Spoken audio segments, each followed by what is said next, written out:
Good day guys, I'm Adam the Mini War Painter, and in this video I'm going to show you how to bring texture to your cloth. I'll catch you after the intro.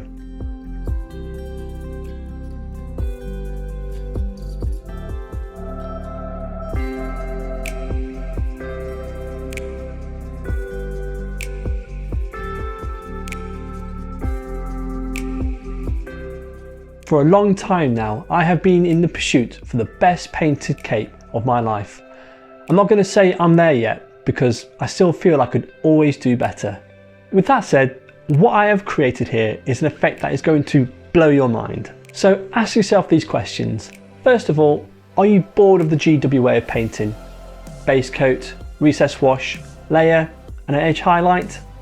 And secondly, are you frustrated that this GW approach to painting doesn't quite make your capes and cloths look the way that you want them to? If you feel the same way that I do, then stick around and find out how you could change things for your capes. So in this tutorial, the paints I've used were Incubi Darkness, Cyberite Green, Dawn Yellow, Vallejo Amethyst, Vallejo Witch Purple, Vallejo Lipstick, and finally White Scar. These Vallejo paints were from the Vallejo paint set, the Imperial Purples. This set is insane and provides you with 8 amazing purple colours ranging from cold purples to warm purples. A set I definitely recommend getting. Now let's get on with some painting. So here it is everyone, take a good look because this is what we're going to be creating today. It's good to push your painting boundaries and create effects like these in your minis because it brings contrast and everyone loves contrast.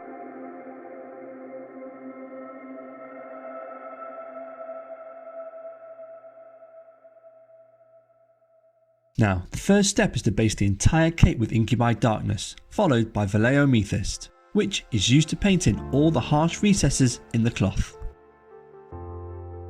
The key to this is to apply plenty of thin coats in order to build up a solid finish, preventing any Incubi Darkness to show through.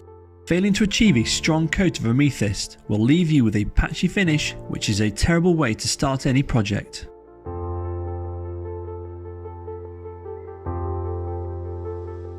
Notice as well that I changed the size of the brush I'm using. It's good practice to use the right size tool for the job, using a thick brush for the wide recesses and a thin, narrow one for the smaller recesses.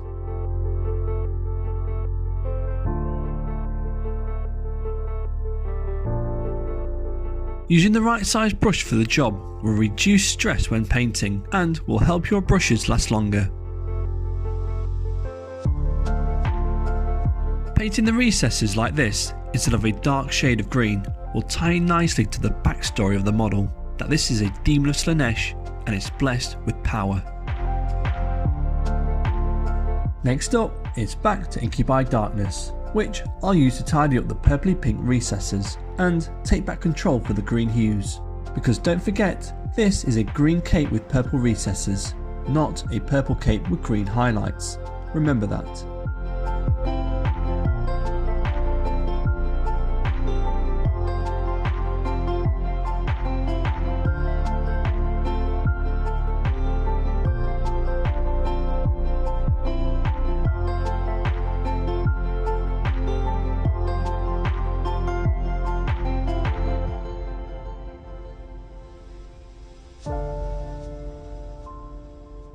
With that stage completed, it's now time to blend these two tones together. To approach this, I'll mix some Incubi Darkness into Vallejo Amethyst at a 1:1 ratio. This will give me a tone in the mid-ground between the two colours, which I'll use to glaze over where the two tones meet on the model.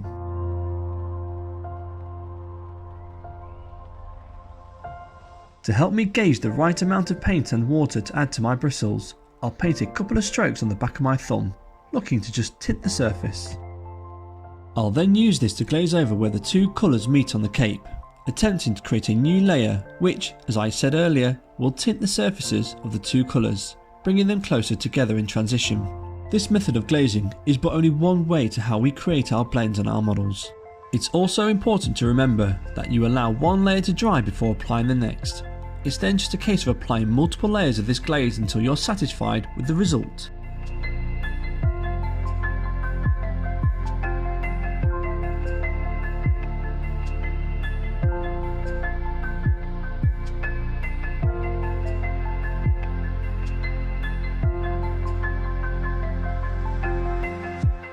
Now that we've finished blending, you can see here how much softer the recesses are compared to how they did look before we blended them.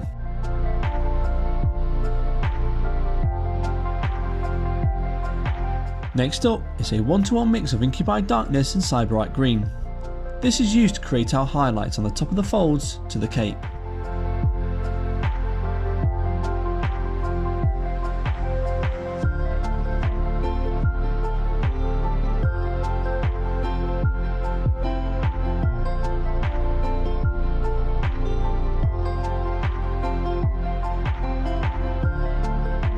Just like we did with the recesses, we're going to block this highlight in on the model, looking to score ourselves a good solid coat, leaving none of the Incubi Darkness showing through.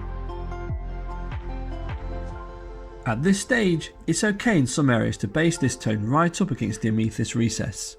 There doesn't have to be any Incubi Darkness in between these two colours. Where the folds are deep in contour, we'll leave the Incubi Darkness present, but areas where the cape is more shallow, there isn't really much point.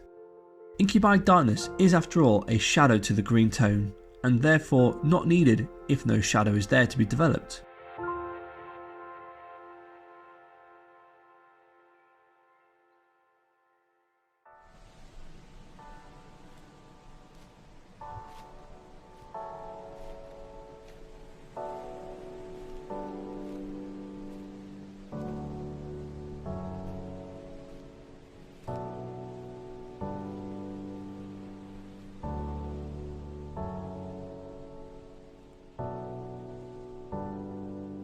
Once finished blocking in the highlights to all the higher contours in the cape, I'll revert back to Incubi Darkness to tidy up a couple of bits I'm not happy with.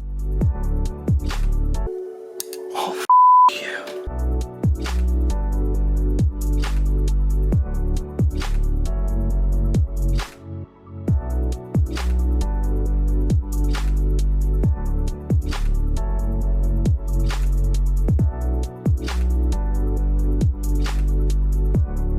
This also includes the recesses I left as Incubi Darkness at the top of the cape, where it joins at the shoulders.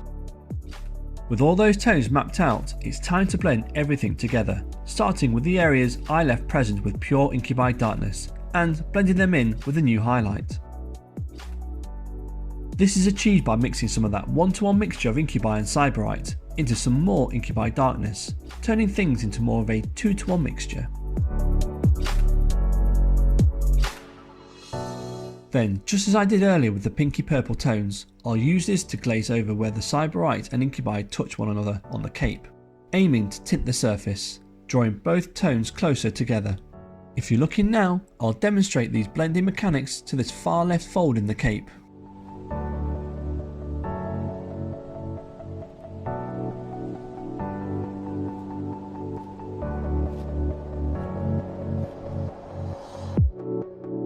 Notice how I've now got this third tone developed on that far left fold. Although it looks better than earlier, it's not quite there.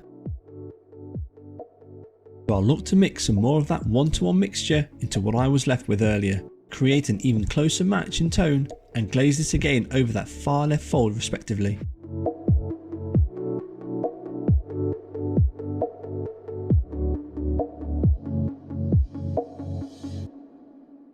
This will further aid me in bridging the gap between these harsh transitions. Just remember to apply these glazes thin and leave one to dry before applying another.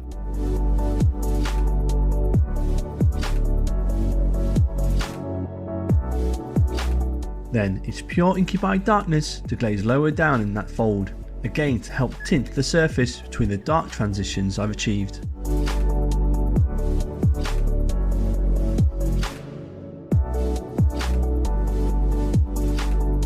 And to finish things off with this far left fold, it's back to my 1-to-1 mix of Incubi and Sybarite to glaze over the top of the fold again, just to reinforce that highlight over the other tones I've used to glaze with.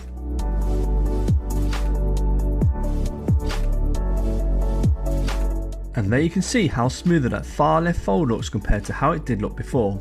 Thus is the simple process to blending. Now sit back as I give you a short burst of non-stop action between palette and blending in order to give you that appreciation of how the process really looks.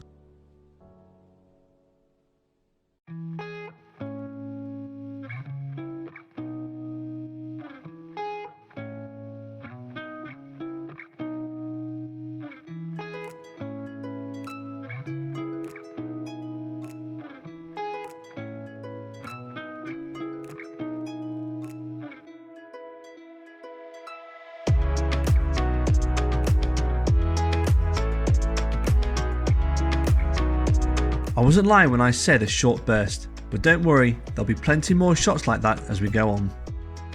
But if you're looking now, that's the highlights blended in with Inky by Darkness. Next step is to do the same thing with areas where the highlights meet the pinky purple recesses.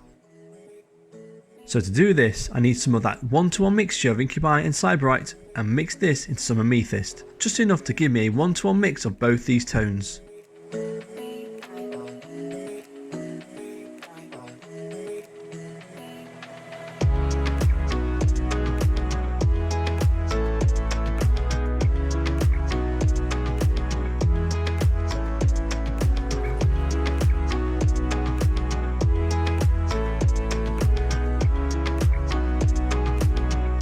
Then finally, with a little bit of water in my brush, I'll load some of this mid-tone and begin glazing it on respectively.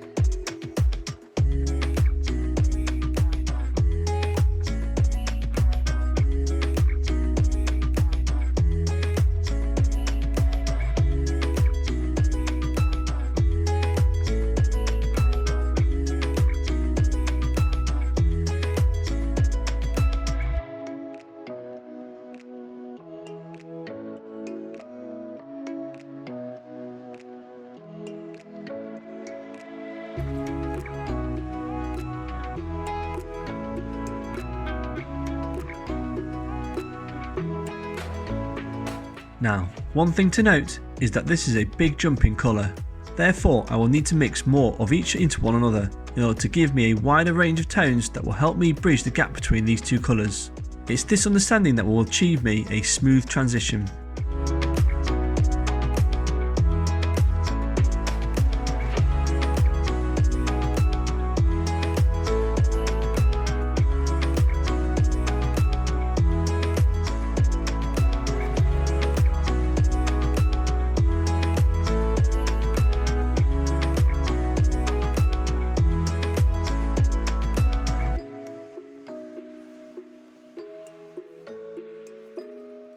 Blending can often be a short game, however in every other case it's a long process of dipping and diving in multiple tones on your palette with the aim to provide as many different shades necessary between two colours, until you can't make out where one colour ends and the other begins.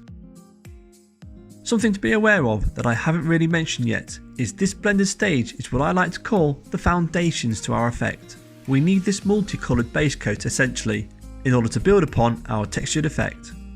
This stage helps map out our design and gives us a backdrop to lay the effect onto. Without it, it'll be a lot of testing and adjusting, which often than not will leave you confused as to whether things will work out right or not. With this foundation in place, we can see straight away how things will unfold, And as a worst case scenario, if the effect doesn't work, then at least we've got this smooth blended cape to go with instead.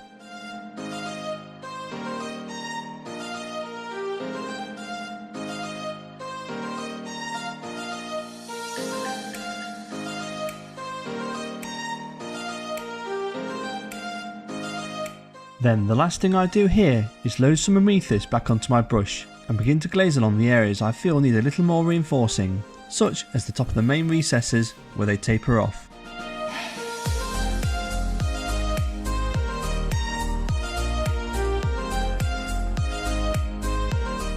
And with that done, that's the foundations to the effect completed, and you can see next to how the cape looked before I blended anything together, how more softer all the transitions look.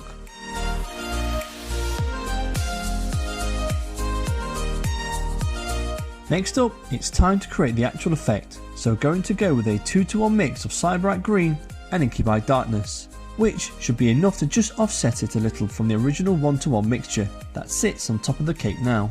When painting textured effects like this, you want your tones to be close together and keep things subtle, otherwise the effect won't sit right on the model. To create the effect, begin by painting really thin lines across the folds, alternating between stroking the brush left to right and right to left. This will give you a natural appearance of the woven texture fabric.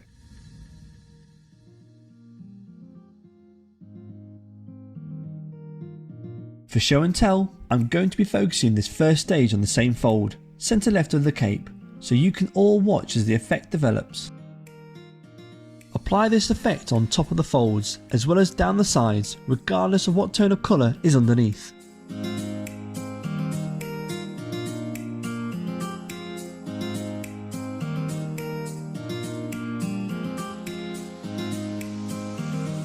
And with that done, you can see a difference between the effect on the centre left fold and the other prominent folds. It's now just a case of replicating this on every other raised area. It really pays to use the best, pointiest brush in your pot.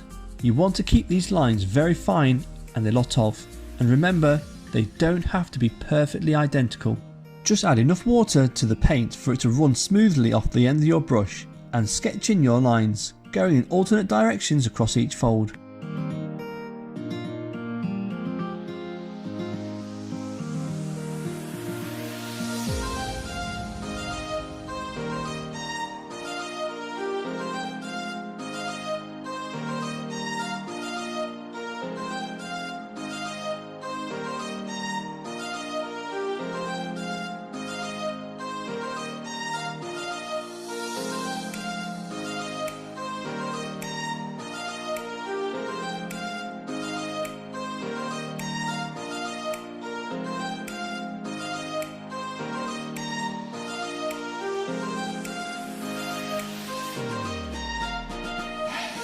When I come to any fatter or large areas of cloth, like here in the centre or like there is on the two outer edges of the cape, sketching in lines across the folds isn't really the best approach, so instead I create a nice crisscross pattern.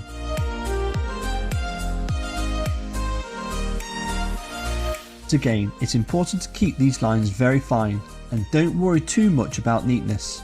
Simply sketch these lines on, and as long as they all channel in the same direction, the effect will look fine. Higher up on the cape, the folds tend to get thinner.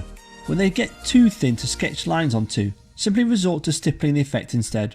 This is a process of painting little tiny pricks on the model, and lots of them. In fact, you could paint any cape by just stippling the effect on instead. Stippling is another fantastic technique to creating texture on a model.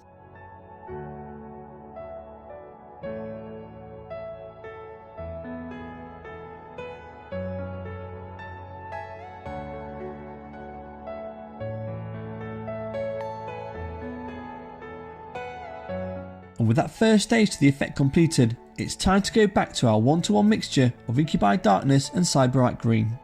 With this, we're going to lay down the effect to the remaining areas of the folds and to all the recesses. This is where the foundation layer pays off, because once this stage is complete, you're left with a partial appearance of those foundation tones peering through the thin lines. This helps add to the overall detail and also aids towards the green tones transforming to our pinky purple hues in the recesses.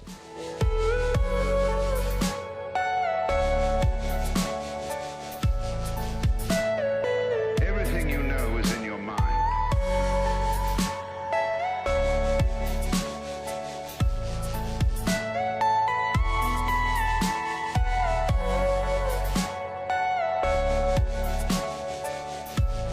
And with just applying that stage to the far left recess, you can see the difference and how much the effect is sold when applied to the whole cape. It's just a case of applying it all to everywhere else.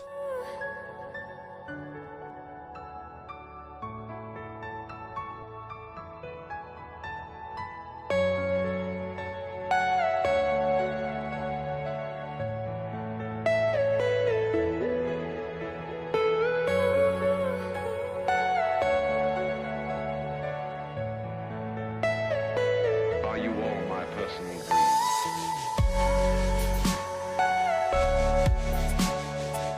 A top tip when doing this is to slightly apply your brush strokes into the highlights as well, and don't just stop before them. If you don't, you'll be left with an obvious line where both shades of green meet, which is what we've been trying to eliminate since the beginning. Just have in mind that you need to stitch both tones together and graciously weave in and out of the highlights. If you feel you've lost the solid presence of your highlights from doing this, simply go back to your 2:1 mixture of Cyberite and Incubi and go back over to bring them back to life. And as you can see here, we've got a really good textured effect built up, and it looks far more interesting than just left smooth.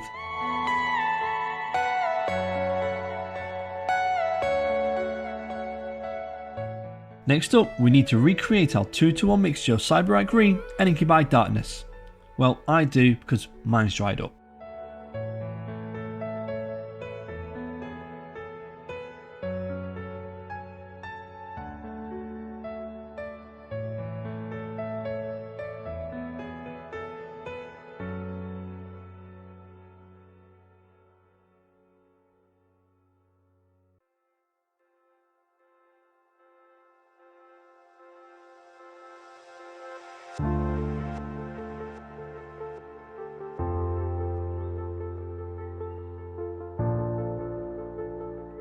And we're going to mix in a small amount of Dawn Yellow just to change the hue slightly pastel. I got a little carried away with mine and added too much Dawn Yellow to my brush, so I ended up mixing it into everything. In reality, just a small amount to change the tone a little lighter will do. Then load a small amount onto your pointy brush and begin applying this to the tops of the top areas on your cape. You really need this tone to be very close to the last one you used when you highlighted, because these textured effects work better when everything is kept subtle. Notice I'm also applying this very carefully and graciously. I don't want to risk applying this too thick and over too large an area. Keep it to the very tops of the contours. It's a lot easier to add more texture than it is to remove it.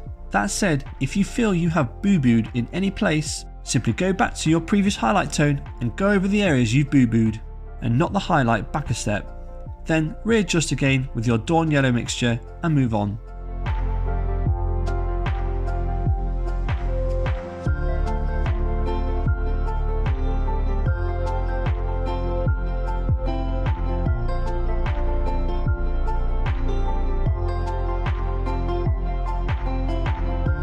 When approaching the crisscross areas, apply the same effect again, but reduce the surface area very slightly, leaving the previous highlight showing around the edges.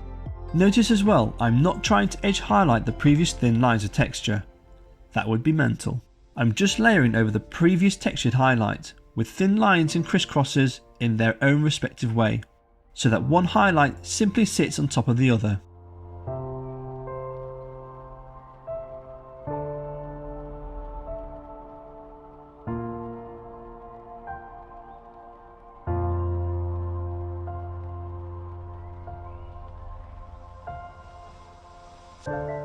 With the greens now finished, it's time to move on to the recesses.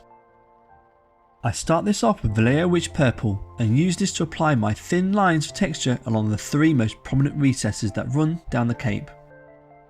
I also start each of the three prominent recesses at the same point up the cape.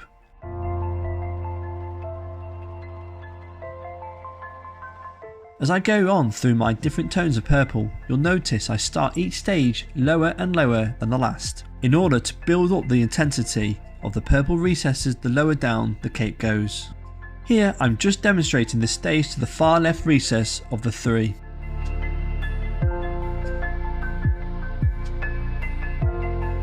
Now it's just a case of applying this to the rest of the deepest recesses.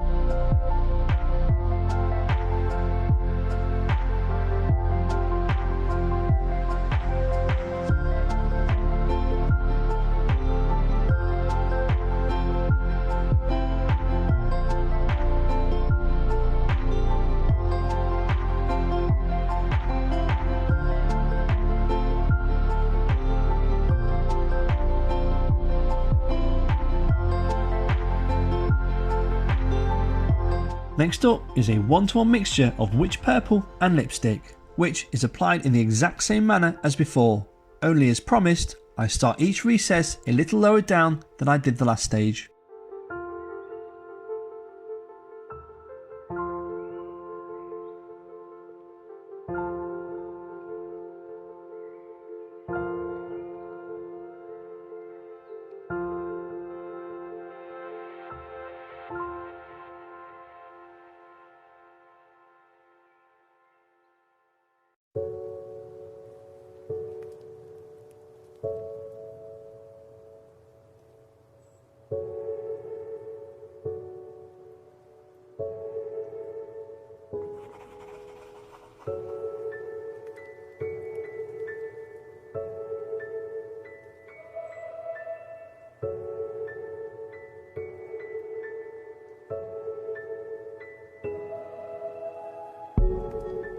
And with that done, you can just about see those recesses brighten up a bit.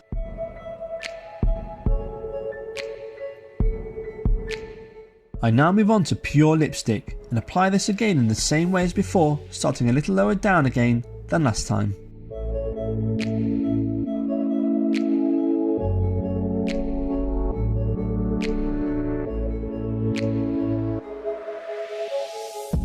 This purple set by Vallejo is insane. I definitely recommend it. It's called the Imperial Purple set.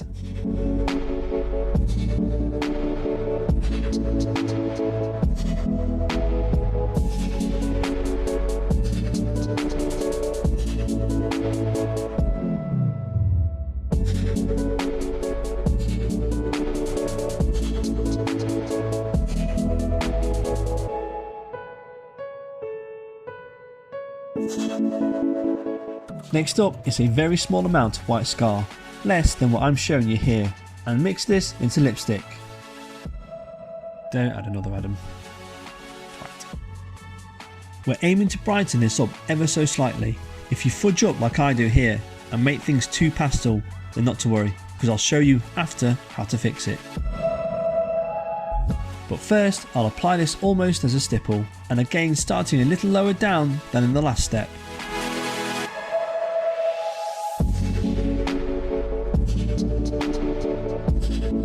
You can see what I mean though about keeping the change in tone subtle, right?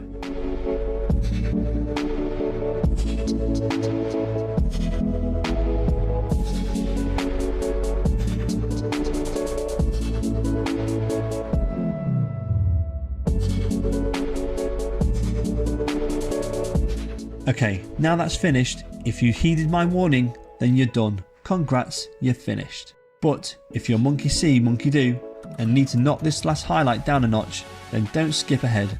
I'm going to use lipstick as my mid-tone for these recesses, so I'm going to add enough water to lipstick on my palette until it's almost a wash consistency. I really want this watered down.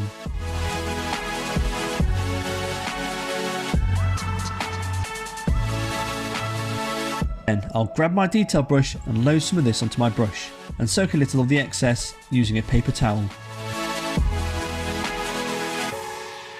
I'll confirm the consistency on my thumbnail, looking for it to tint the surface. Then using this as a glaze, I'll run it fully along each recess, finishing at the bottom. Lifting my brush off at the bottom will allow for most of the pigment to collect there, which is ideal as it will help knock back my previous highlight. And as an added bonus, this glaze will help unify all the different tones of purple I've used, tying them all together, leaving me with a nicer finish. You can add as many layers as you wish of this glaze, just remember to allow one layer to dry before applying the next, and continue until you're happy with the result.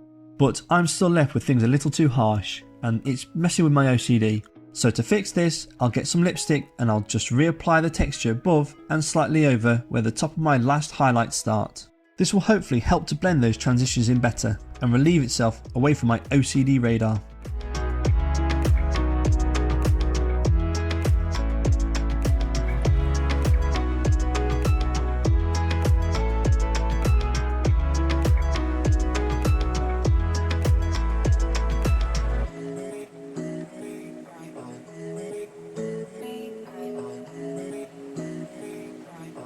And there you have it, the effect is now complete. You can see here how insane this effect looks compared to just leaving things flat and smooth. And this effect is a lot easier than just trying to blend all those tones together, whether by wet blending or glazing.